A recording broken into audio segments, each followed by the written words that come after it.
औज़ुबिल्लाहि मिनश्शैतानिर्रजीम बिस्मिल्लाहिर्रहमानिर्रहीम। तो कैसे हैं आप सब?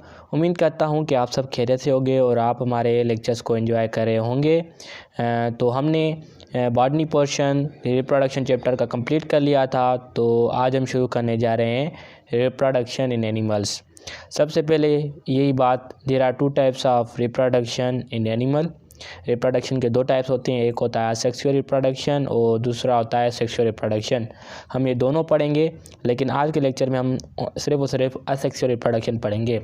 सबसे पहले मैं आपको थोड़ा सा डिफरेंस बता दूंगा सेक्सुअल एंड सेक्सुअल रिप्रोडक्शन के बारे में। तो एक्सेक्सुअल रिप्रोडक्शन ऐसी रिप्रोडक्शन होती है जिसमें वन पेरेंट इन्वॉल्व होता है और गेमेट्स का फ्यूजन नहीं होता।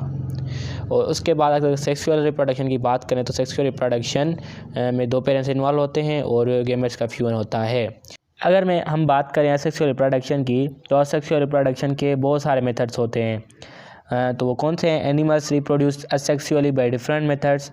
एनिमल्स जो है रिप्रोड्यूस अपने ऑफस्प्रिंग पैदा कर सकते हैं डिफरेंट मेथड के ज़रिए। Some of them are as follow. सबसे पहले है फिजन। फिजन का मतलब होता है स्प्लिटिंग।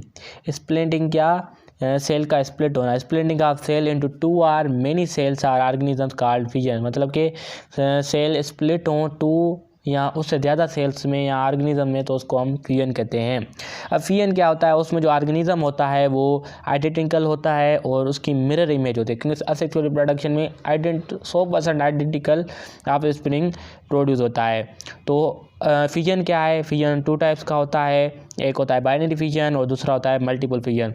इसके नाम से ही आपको पता चल गया होगा कि बाइनरी फिजन मतलब कि सेल डिवाइड हो दो सेल्स में, तो बाइनरी फिजन। अगर सेल डिवाइड हो मेनी ऑर्गेनिजम्स आर सेल्स में, तो उसको मल्टीपल फिजन कहते हैं। तो सबसे पहले पढ़ते हैं बाइनरी फिजन को। The type of fission where an organism divides into two organism is called binary fission. कि एक ऑर्गेनिज्म जो कि डिवाइड हो या सेल डिवाइड हो टू ऑर्गेनिजम्स में, टू सेल्स में, तो उसको हम कहेंगे बाइनरी फिजन। और it is commonly observed in unicellular organisms. अगर हम इसको देखें तो इसको यूनिसेलुलर ऑर्गेनिज्म में बहुत ऑब्जर्व किया गया है, लाइक प्रोटोजोआ। तो प्रोटोजोआ की अगर मैं बात करूं तो प्रोटोजोआ में भी फर्दर 4 क्लासेस होते हैं, लाइक सिलिएटा, सार्कोडिना, फ्लैजिला और स्पोरोजोआ। तो ये भी क्लासेस होते हैं फर्दर, अब आपकी बुक में नहीं है। प्रोटोजोआ के ये क्लास होते हैं और उनमें ये प्रोसेस होता है binary fission. During this process the nucleus of parent organism divide into two nuclei. मतलब कि पेरेंट का एक न्यूक्लियाई है जो डिवाइड होगा दो न्यूक्लियाई में, एक न्यूक्लियस डिवाइड होगा दो न्यूक्लियाई में। Both of them move in opposite direction in the cytoplasm.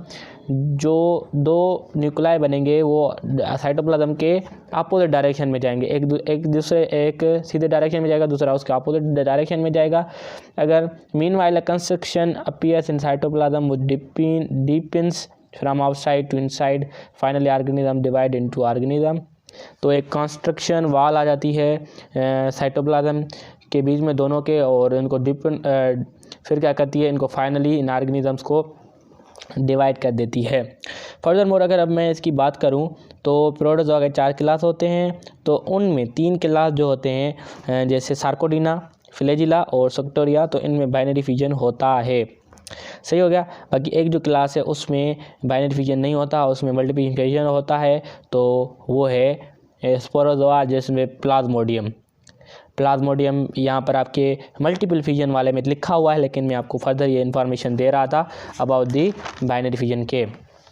तो मल्टीपल फिजन ऐसा जिसमें एक ऑर्गेनिज्म डिवाइड हो many small sized daughter organisms में, तो उसको हम मल्टीपल फिजन कहते हैं। एक सेल हो उसमें बहुत सारे सेल्स प्रोड्यूस हो, ऑर्गेनिज्म प्रोड्यूस हो, तो उसको हम मल्टीपल फिजन कहते हैं। और ये फाउंड करता है प्लाज्मोडियम, और प्लाज्मोडियम ताल्लुक़ रखता है प्रोटोजोआ की क्लास स्पोरोजोआ से। फर्दर मोर अगर मैं आपको थोड़ा और ज़्यादा इन्फॉर्मेशन दूँ बाइनरी फिजन के बारे में, तो बाइनरी फिजन में 3 किस्म की बाइनरी फिजन होती है, जैसे irregular binary fission, vertical binary fission और ट्रांसवर्स बाइनरी फिजन। तो फर्दर मोर अगर इसको एक्सप्लेन करेंगे तो बहुत ज़्यादा होगा, बहुत डीप हो जाएगा, लेकिन आप बस इतना याद रखें कि बाइनरी फिजन तीन किस्म की हो सकती है, एक इरेगुलर बाइनरी फिजन, दूसरी वर्टिकल बाइनरी फिजन और तीसरी ट्रांसफर बाइनरी फिजन।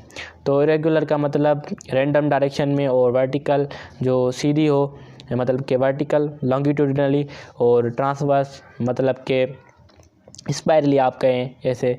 तो ये होती है फर्दर मोर, आप आगे क्लास में जब चलेंगे तो आप वहाँ पर ये पढ़ेंगे। तो उसके बाद है बडिंग। बडिंग ऐसा प्रोसेस होता है जिसमें ऑर्गेनिज्म पर एक आउट ग्रोथ होती है जो कि बॉडी सरफेस पर, फिर वो जब स्लफ ऑफ हो जाती है, गिरती है या सेपरेट होती है, तो फिर वो एक नए ऑर्गेनिज्म में इंडेपेंडेंटली जो है रहती है। तो इसमें भी ये लिखा हुआ है, this method one or more of the growth develop on the body surface of organism. Out growth होता है एक स्वोलन पार्ट ऐसे कह दें, जो कि अगर बॉटनी में देखें तो आलू पर भी होती है, पोटैटो पर भी। तो आउट ग्रोथ होती है जो कि बॉडी सरफेस पर होती है ऑर्गेनिज्म के, और इसको बड कहते हैं। और ये बड जब बड़ा हो जाता है फिर ये सेपरेट होता है अपने पेरेंट्स की बॉडी से, और ये इंडिपेंडेंटली खुद मुख्तार अपने ज़िंदगी गुजारता है, लिव करता है, और नए ऑर्गेनिज्म में डेवलप हो जाता है। और अक्सर ये देखें तो ये हाइड्रा में होता है। तो उसके बाद है फ्रेगमेंटेशन। फ्रेगमेंटेशन का क्या होता है कि फ्रेगमेंट्स में टूटना। It is found in lower multicellular animals like liver fluke and nematodes. अगर हम फ्रेगमेंटेशन की बात करें तो ये लोअर जो मल्टीसेलुलर एनिमल्स है, जैसे लिवर फ्लूक हो गया, जैसे नेमाटोड्स हो गए, तो इनमें पाया जाता है। When living organism divide into fragments, मतलब कि कोई एक ऑर्गेनिज्म है और उसके टुकड़ों में फ्रेगमेंट्स में डिवाइड होता है, तो इसको कहेंगे, इस प्रोसेस को कहेंगे फ्रेगमेंटेशन। और each fragment recovers it's lost part by regeneration. और जब ये फ्रेगमेंट्स में टूटता है तो फिर क्या होता है कि टूटने वाली जगहों पर एक लॉस्ट पार्ट होता है, फिर वो क्या करते हैं ऑर्गेनिज्म, वो अपना रीजनरेट करते हैं by the process of regeneration, और एक नए ऑर्गेनिज्म में डेवलप हो जाते हैं। तो this is all about the asexual reproduction in animals. Hope कि आपको लेक्चर पसंद आया होगा। अगर पसंद आया तो लाइक कर दीजिएगा, चैनल पे नए तो सब्सक्राइब कर दीजिएगा।